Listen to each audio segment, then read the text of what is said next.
कालपासून मी वृत्तपत्रांमध्ये वाचते आहे की आपण जपानला मागे टाकत 4थ्या नंबरची जगातली सगळ्यात मोठी अर्थव्यवस्था बनलोय.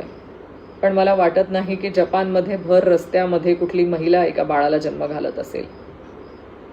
पण आपल्या महाराष्ट्रामध्ये हे घडलंय.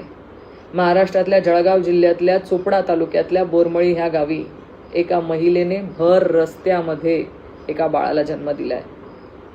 प्रसूती काळाच्या सुरुवात झाल्यानंतर आरोग्य व्यवस्था न मिळाल्यामुळे दवाखान्यापर्यंत जाताना भर रस्त्यात ह्या माझ्या बहिणीने एका बाळाला जन्म दिला.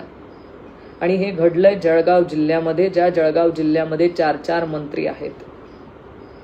खरं प्रत्येकाला लाज वाटावी आणि प्रत्येकासाठी लाजीरवाणी बाब म्हणावी लागेल की भर रस्त्यामध्ये माझ्या लाडक्या बहिणीने एका बाळाला जन्म दिला. काय तर फक्त आरोग्य व्यवस्था न मिळाल्यामुळे.